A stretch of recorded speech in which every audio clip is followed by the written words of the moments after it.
हेल' लोगोफोर, नोंथांमोनखौ आंनि इउटिउब चेनेलाव बरायग्रोनाय जाबाय।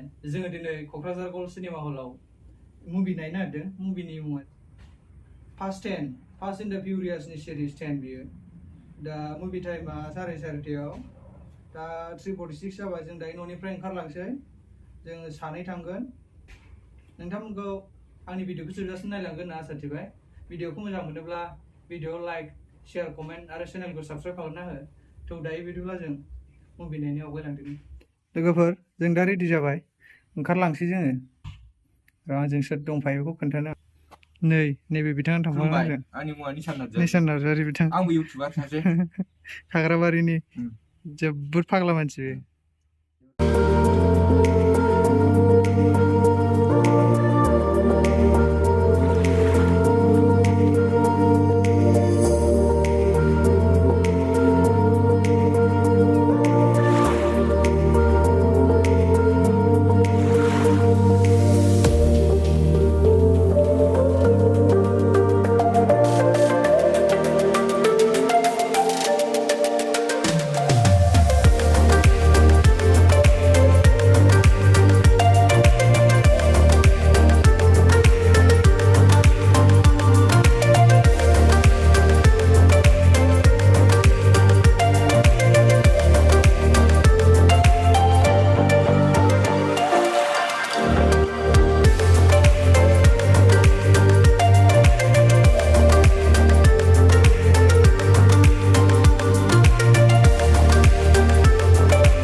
पार्क सेंग्रा सिख्ला बिराद बेरायफैयो। बे बोसोराव खनसेबो हाबहैयाखै आं। बिराद सिख्लाफोर दं।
मानसिनि फार्स्ट 10 नायग्राफ्रा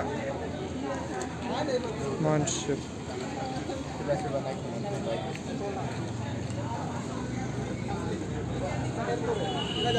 गोल्ड डिजिटल सिनेमा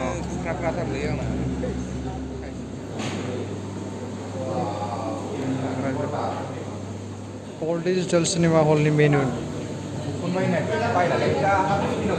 हाबसिखुनु जानोसै लोगो दानो नांथ'ला।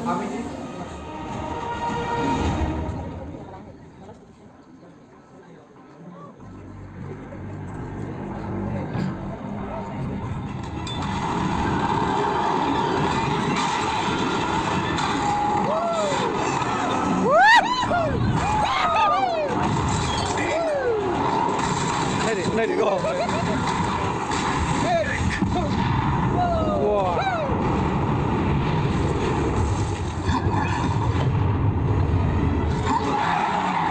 गारिया खारगौ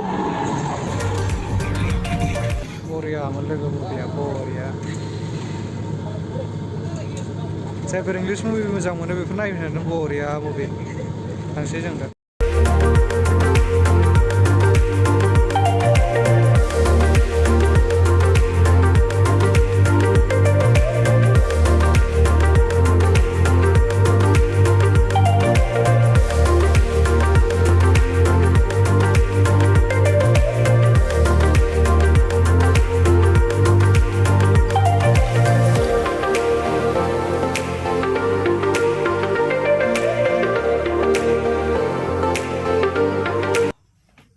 सफैबाय लोगोफोर सारिथायाव ओंखारलांनाया 7:21 जाबाय नै बिराद मोजां मोनसिननाया जायफोर इंलिश सिनेमा मोजां मोनो बरिया अखा बिराद हाना थांबाय जों मुभि नायनो जोबनायजों अखायाबो हागानायजों सफैबाय जों दा मोजाङै मोजां न'आव एक नाम्बार बरिया जायफोर इंलिश मुभि सिनेमा नायो बरिया दे होमबा लोगोफोर जों बे भिडिअखौ बेयावनो दोनथ'नोसै नोंथांमोना भिडिअखौ मोजां मोनदोंब्ला चेनेलखौ साबस्क्राइब खालामना हो